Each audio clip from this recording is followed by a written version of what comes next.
ایک مسہیپ ہے کہ اپنی بچے بھاگ رہے ہیں عدالتوں میں مرضی کی شادیاں کرنے کے لیے، اور ماں باپ ڈٹے ہوئے اپنی مرضی پوری کروانے کے لیے۔ یہ بھی نادان ہیں، وہ بھی نادان ہیں۔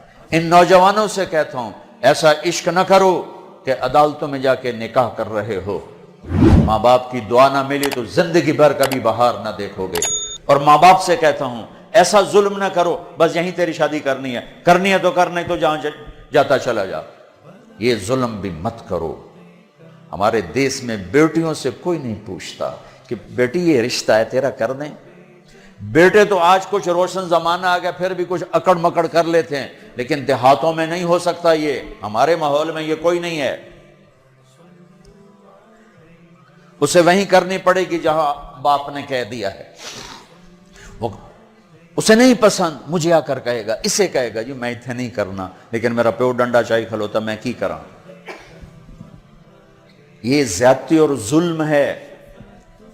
اور کہیں بچے تو آواز اٹھا لیتے ہیں، بچیاں تو بول نہیں سکتی، گھٹ گھٹ کے مر جاتی ہیں۔ کوئی ماں باپ یہ سلیقہ نہیں رکھتا بیٹی یہ تیرا رشتہ آیا ہے ہم کر دیں، تیری پسند ہے ہم کر دیں۔ صرف بچیوں کو بتایا جاتا ہے، بتانے کی تکلیف بھی گوارا نہیں ہوتی، بس بھائی ہو گیا تیرا۔ ہمارے فیملی ٹرم بہت ذمہ دارہ فیملی، وہ بھی ہم ایک بچی کا فون ہے مجھے، ہمارا بہت پرانا تعلق، گھر جیسا، کہ مولانا مجھے اتنی تعلیم دلوائی، اتنے اعلیٰ کالج میں پڑھایا، اور مجھے فون آیا کہ تیرا اسی رشتہ کر چھڑیا، بس اتھے کر چھڑیا تے فلانی تاریخ نو تیرا نکاح ہے۔ تو میں اس پر بھی راضی تھی، لیکن اتنا تو دیکھ لیتے کہ انسان بھی ہے کہ نہیں۔ ایک شرابی سے مجھے باندھ دیا، آج میری زندگی عذاب بنی ہوئی ہے۔ چلو جہاں اپنی مرضی پوری کرتے کرتے بس اسی گھر تو باہر نہیں کرنا، گھرج کرنا ہے تے گھر شرابی تو سوا ہے کوئی نہیں، لہذا اتھے ہی کرنا ہے۔ یہ قوم کا بت توڑو، جی ہاں اساں جی صرف ارائیاں کرنا ہے، اسی صرف راجپوتاں کرنا ہے، اسی شیخ ہیں جی اسی شیخان اسی باہر کدی رشتہ نہیں کیتا۔ ٹھیک ہے اپنے قوم میں کرو، اچھی بات ہے، اگر جوڑ نہیں تو اللہ کے واسطے باہر نکلو۔ اگر آپ کی بیٹی تیار نہیں تو اللہ کے واسطے ذبح مت کرو، یہ ظلم ہے، یہ زیادتی ہے۔ قبول لڑکی کرتی ہے نہ کہ ابا، قبول لڑکا کرتا ہے نہ کہ ابا۔ یہ اختیار تو شریعت بچے کو دے رہی، بچی کو دے رہی کہ میں نے قبول کیا، کہے گی تو نکاح، وہ کہتے میں نے قبول نہیں کیا تو اب تو نہیں ہوگا۔ میرا گاؤں راوی کے کنارے ہے، کتنی بچیاں ذبح کر کے ڈال دی گئیں راوی میں، اپنی مرضی دی شادی کیتی ہے ہی نہ، بس ٹھیک ہے ذبح کر دیا۔ ساری زندگی بیٹے زنا کرتے ہیں تو کہو جی چھوڑ چکرن کر دی رہ جاندے ہیں، بیٹی پر شک پڑ جائے تو ذبح کر دیتے۔ ہائے ہائے ہائے ہائے، میرے نبی نے آخری خطبے میں بیٹوں کے لیے نصیحت نہیں فرمائی تھی، عورت کے لیے نصیحت، تمہیں عورتوں کے بارے میں نصیحت کر کے جا رہا ہوں، آخری خطبہ تمہیں عورتوں کے بارے میں نصیحت کر کے جا رہا ہوں۔ ایسی درد بھری داستانیں میں جانتا ہوں، میرے دائیں بائیں ہوئی ہیں، ہو رہی ہیں۔ ماں باپ کو کہہ رہا ہوں کہ اللہ کے واسطے ماں باپ ہونے کا غلط فائدہ مت اٹھاؤ، باجی ایتھے ہی کرنا ہے، کھبے سجے ایسی کو نہیں کرنا، اسی قوم تو باہر نہیں کرنا، کرنا ہی تو کر نہیں تو بیٹھے رہو۔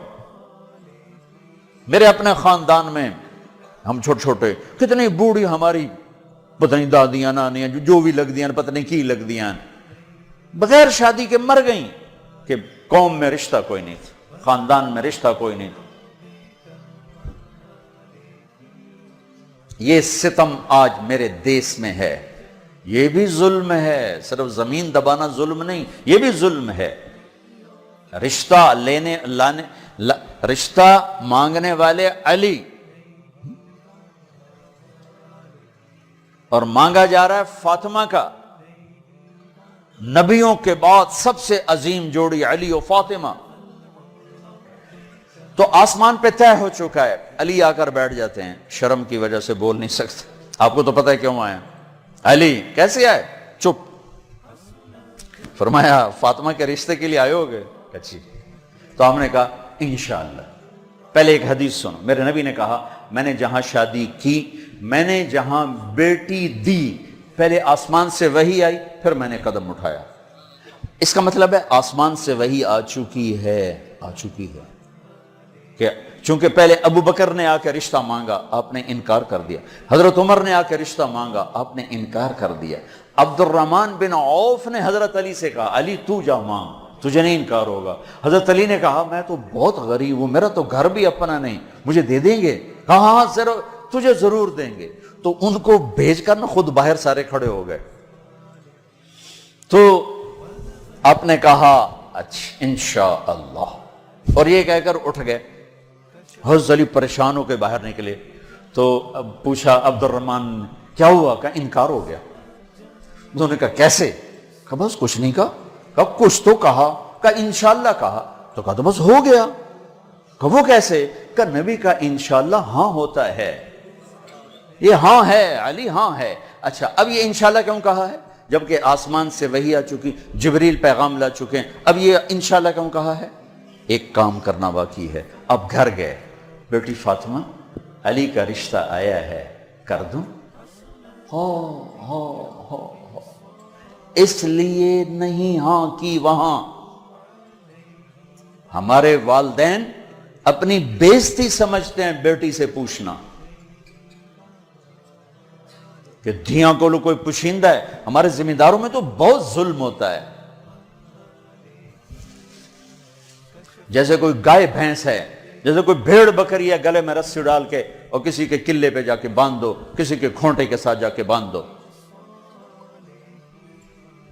شہروں میں تو پھر بھی تعلیم آ گئی ہے، کچھ نہ کچھ بچیاں بھی بول پڑتی ہیں، اس کے بولنے کو بغاوت سمجھا جاتا ہے. او بھائی یہ بغاوت نہیں، اپنا حق مانگ رہی ہے. ہاں میں اولاد سے بھی کہتا ہوں اگر ماں باپ جبر کر جائیں پھر سہ جانا، پھر اللہ تمہارے لیے خیر کی شکلیں پیدا کرے گا. باغی ہو کے قدم اٹھاؤ گے تو تباہی ہے. لیکن ماں باپ سے بھی کہتا ہوں ایسے نادان نہ بنو، ایسے نادان نہ بنو. کیا حضرت فاطمہ انکار کر سکتی تھی؟ کیا حضرت فاطمہ پر اتنا اعتماد نہیں تھا میرے نبی کو کیا آپ کہتے ہیں ہاں علی ٹھیک ہے بولا میں بعد میں خود پوچھ لوں گا؟ نہیں، امت کو سبق دینا ہے کہ جو جوڑی آسمانوں پر طے ہو چکی ہو اس میں بھی پہلے پوچھنا ضروری ہے. حضرت فاطمہ نے عرض کی جی ہاں. پھر واپس آئے، علی مجمع کٹھا کرو. لوگ کٹھے کیے، پھر حضرت علی کو یہاں بٹھایا سامنے، ممبر پہ کھڑے ہوئے، کہ لوگو جبریل میرے پاس یہ پیغام لے کر آئے اللہ کا کہ میں اپنی بیٹی فاطمہ کا ہاتھ علی کے ہاتھ میں دے دوں. پھر پوچھا، کیوں پوچھا؟ اے میری امت بچیوں سے پوچھنا، یہ ان کا زندگی انہوں نے گزارنی، تم نے تو نہیں گزارنی. میری عزت دا سوال ہے، میری غیرت دا سوال ہے. تیری زندگی تو گزر چکی ہے، اس لیے ابھی شروع کر رہی ہے، کیوں اس کو سسکا کے مارنا چاہتی؟ پھر بیٹیوں کو حصہ کوئی نہیں دیتا وراثت میں. کیا کہیں کوڑے کے ڈھیر پر پڑی ملی تھی یا کہیں یتیم خانے سے اٹھا کے لائے تھے یا کسی اور پیٹ میں اس بچی نے پرورش پائی یا کسی اور چھاتی کا دودھ پیا یا کسی اور پانی سے یہ بنی؟ تیرے پانی سے بیٹا بنا، تیرے پانی سے بیٹی بنی. ایک چھاتی کا بیٹے نے دودھ پیا، اسی چھاتی کا بیٹی نے پیا. پروان چڑھی تو جہیز دے کر رخصت. اب چند دن پہلے ایک خاتون کا مجھے فون آیا ایک شہر سے کہ جی بھائیوں نے باپ بیمار ہوئے تو بھائیوں نے فراڈ کر کے ساری جائیداد اپنے نام لگوا کے مجھے خالی ہاتھ کر دیا ہے. میں در بدر پھر رہی ہوں، نہ میرے پاس گھر ہے نہ میرے پاس کھانے کو روٹی ہے، اور بھائیوں نے ساری جائیداد پہ قبضہ کر لیا. یہ ہر گھر کی کہانی ہے، 100 میں 100 یہ کر رہے ہیں. کوئی لاکھوں میں ایک ہے جو بچیوں کی وراثت کا اہتمام کرتا ہے. باپ مر گیا، ماں بیوہ ہو گئی، اگر باپ کی وراثت ہے تو 8واں حصہ ماں کا ہے، 8واں حصہ ماں کا ہے، 8واں حصہ ماں کا ہے. ماں کو یہاں تک مت پہنچاؤ کہ تمہارے سامنے یوں کرے. جس کی چھاتیاں لٹک گئی تمہیں دودھ پلاتے ہوئے وہ یوں کرے کہ مجھے پیسے دو. اگر باپ کی وراثت ہے 8واں حصہ اس کو دو، نہیں ہے تو ٹھیک ہے، تو اس کا حق ہے، بیٹیوں کا حق ہے، انہیں دو۔ تمہارے بیٹے تمہارے لیے عذاب بن جائیں گے آخرت میں اگر بیٹیوں کو حق نہ دیا۔ تو ان پر مادی ظلم بھی ہے، جانی ظلم بھی ہے، روحانی ظلم بھی ہے۔ نہ جائیداد دیتے ہیں، نہ ان کی رائے لیتے ہیں، بھیڑ بکری کی طرح کسی کی کھرلی پہ باندھ کے آ جاتے ہیں۔ لوگوں، جبریل میرے پاس اللہ کا پیغام لائے ہیں، پھر نکاح کیا، 400 درہم 480 درہم دونوں ہیں۔ علی فاطمہ بنت محمد کو تمہارے نکاح میں دیا، قبول ہے؟ کہا جی قبول ہے، اور سجدے میں سر رکھ دیا، رب اوزعنی ان اشکر نعمتک التی انعمت علی، یہ دعا مانگی۔ اللہ کے نبی نے زور سے آمین کہا، پھر آپ نے سب کو شہد کا شربت پلایا یا چھوارے کھلائے، پھر رخصتی ہوئی، مہینے بعد، 6 ماہ بعد، سال بعد، یا فوراً، ساری روایات ہیں۔ حضرت علی آئے تو آپ کو اندر لے گئے، حضرت فاطمہ کا ہاتھ پکڑا اور علی کے ہاتھ میں دیا اور کہا، علی آپ کو نبی کی بیٹی مبارک، اللہ، آپ کو نبی کی بیٹی مبارک۔ پھر فرمایا، میری بیٹی، مجھے اپنے خاندان میں جو سب سے زیادہ محبوب تھا، میں نے تیرا ہاتھ اس کے ہاتھ میں دیا ہے۔ جن کے فیصلے آسمان سے ہو چکے ہوں اور جبریل آ کے سنا رہا ہو، وہ پہلے پوچھنے جا رہے ہیں، بیٹی کر دوں؟ ہماری کون سی یہ غیرت ہے، یہ کون سی عزت ہے؟